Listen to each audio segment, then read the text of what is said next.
आज Doubtnut app download करें। Doubtnut पर अपने सभी गणित, रसायन विज्ञान, भौतिक विज्ञान और जीव विज्ञान के डाउट्स का करो सफाया।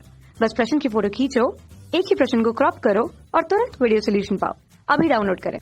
नमस्कार दोस्तों, हमसे पूछा गया है प्रकाशिक तंतु में निम्न में से प्रकाश के किस गुण का प्रयोग किया जाता है। तो यहाँ पर देखो, प्रकाशिक तंतु की बात कर रहे हैं तो यहाँ पर बी ऑप्शन हमारा सही होगा, पूर्ण आंतरिक परावर्तन। अब ये सही कैसे होता है, तो इसके देखो यहाँ पर पूर्ण आंतरिक परावर्तन होता क्या है ये समझ लेते हैं पहले। तो देखो, जब अपवर्तन की बात करते हैं हम, ये हमारे अपवर्तन की बात कर रहे हैं, ठीक है। अपवर्तन होता कैसे है, जैसे कि हमारी एक किरण है, ये जा रही है सघन माध्यम से विरल माध्यम में, तो ये क्या करेगी, अभिलंब से दूर हट जाएगी। इस प्रकार यहाँ पर अभिलंब से दूर हट गई है, तो ये हमारा क्या है, आपतित कोण आई, और ये हमारा क्या है, अपवर्तित कोण आर। अब देखो, यहाँ से मैं क्या करता हूँ कि इस जो किरण है इसको थोड़ा सा और बढ़ा देता हूँ, मतलब कि आई हमारा आपतित कोण है, उसको थोड़ा और बढ़ा देता हूँ। तो बढ़ाने के बाद होगा क्या कि जैसे जैसे मैं इसको बढ़ाऊंगा, ये मान लिया कि मैंने यहाँ पर बढ़ाया, वैसे वैसे ये वाला मान भी जो आर है हमारा वो भी बढ़ जाएगा, ठीक है। लेकिन एक स्थिति ऐसी आएगी कि ये इसके समांतर हो जाएगा, मतलब कि ऐसा कोण जिस पर ये इसके समांतर हो जाता है वो हमारा क्या कहलाता है, क्रांतिक कोण। तो ये क्रांतिक कोण पर इसके समांतर हो जाएगी, ठीक है। ये किरण हमारी समांतर होगी। ये हमारी कौन सी स्थिति की बात कर रहे हैं, यहाँ पर क्रांतिक कोण की बात कर रहे हैं, आई, और ये 90 डिग्री हो जाता है, 90 डिग्री। तो ये हमारा क्रांतिक कोण हो गया। यहाँ पर आई लिख देता हूँ मैं, आई बराबर हमारा हो जाता है क्रांतिक कोण, क्रांतिक कोण। अब क्या किया कि मैंने थोड़ा सा और बढ़ा दिया मान, जैसे जैसे मैं बढ़ा रहा हूँ यहाँ पर मान, वैसे वैसे हमारी जो किरण है वो इसके समतल हो रही है, ठीक है। और जब मैंने यहाँ पर क्रांतिक कोण कर दिया, मतलब कि इसके पूर्णतः यहाँ पर जो हमारा समतल है, मतलब कि जो यहाँ पर सतह है उसके समांतर होगी हमारी किरण, जो अपवर्तित किरण थी। फिर एक स्थिति ऐसी आई कि यहाँ पर थोड़ा सा मान मैंने बढ़ाया, तो देखो मैंने ये किरण को थोड़ा सा और बढ़ा दिया। तो अब ये क्या करेगी कि यहाँ पर पूर्ण आंतरिक परावर्तन हो जाएगी, मतलब कि जिस कोण पर आई थी उसी कोण पर यहाँ पर उसका परावर्तन हो जाता है। तो ये हमारी स्थिति क्या कहलाती है, पूर्ण आंतरिक परावर्तन की स्थिति।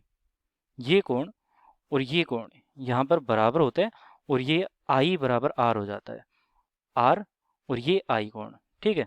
तो आई बराबर यहाँ पर आर होता है, कौन सी स्थिति के लिए, इस स्थिति के लिए, ये जो किरण हमारी, तो इस स्थिति के लिए आई बराबर आर हो जाता है। यहाँ पर लिख देता हूँ इस किरण के लिए, ठीक है, आई बराबर आर हो जाता है। तो इसे हम कहते हैं पूर्ण आंतरिक परावर्तन। जैसे जैसे कोण बढ़ाया मैंने, वैसे वैसे हमारा यहाँ पर क्या बढ़ रहा था, इसका कोण बढ़ रहा था, अपवर्तन कोण बढ़ रहा था। लेकिन एक स्थिति ऐसी आई कि यहाँ पर इसके समांतर ही हो गया, उसे हम क्रांतिक कोण कहते हैं। और जब उससे थोड़ा सा भी ज़्यादा करता हूँ तो मैं ये पूर्ण आंतरिक परावर्तन हो जाता है। तो इस गुण का उपयोग हम करते हैं। देखो, हमने क्या किया कि सघन माध्यम से एक यहाँ पर हमने भेजा, और फिर उसके बाद विरल माध्यम में वो प्रवेश ही नहीं किया, वो सीधा का सीधा यहाँ पर परावर्तित हो गया। तो ये पूर्ण आंतरिक परावर्तन हो रहा है यहाँ पर। तो यहाँ पर लिख भी देता हूँ मैं, ये वाली जो किरण है उसका क्या हो रहा है, पूर्ण आंतरिक परावर्तन, आंतरिक परावर्तन, परावर्तन। अब देखो, इस गुण का उपयोग हम करने वाले प्रकाश तंतु। हाँ, प्रकाश तंतु होता क्या है, तो कुछ इस प्रकार का होता है। यहाँ पर प्रकाश तंतु हमारा एक तरह से वायर होता है, जहाँ पर हम क्या करते हैं कि एक तरफ तो विरल माध्यम की यहाँ पर कोटिंग कर देते हैं, मतलब कि उस पर लेप लगा देते हैं, और सघन माध्यम यहाँ पर हमारा जैसे कि गिलास हो गया, कांच हो गया, वो सघन माध्यम हो गया। अब हम जैसे कि ट्यूब होगी एक तरह से, तो हम क्या करते हैं, जैसे कि यहाँ से हमने सिग्नल भेजा, सिग्नल मतलब कि हमने एक किरण भेजी, किरण अब यहाँ पर गई और ये सघन माध्यम पर गई, और जब ये पूर्ण आंतरिक परावर्तन हो रही है तो मतलब कि इसी में आएगी।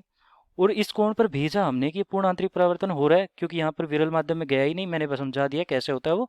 तो यहाँ पर विरल माध्यम में प्रवेश की नहीं ये रे, और फिर से यहाँ पर पूर्ण आंतरिक परावर्तन हुआ, और फिर से यहाँ पर पूर्ण आंतरिक परावर्तन हुआ। तो इस प्रकार ये पूर्ण आंतरिक परावर्तन से हमारे सिग्नल्स चले जाते। तो ये सिग्नल मैंने भेजा, और प्रकाश तंतु में क्या हुआ कि ये सिग्नल दूसरी तरफ मिल गया, वैसे के वैसे, जैसे यहाँ से गया था वैसे के वैसे यहाँ पर मिल गया। तो एक तरह से यहाँ पर ऊर्जा हानि भी बहुत कम होती है, क्योंकि हमारा यहाँ पर पूर्ण आंतरिक परावर्तन हो रहा है, तो कोई प्रतिरोध भी यहाँ पर कुछ खास नहीं है। तो इस प्रकार यहाँ पर हमारा क्या होता है, सिग्नल्स का स्थानांतरण होता है। इस प्रकार प्रकाश तंतु यहाँ पर काम करता है।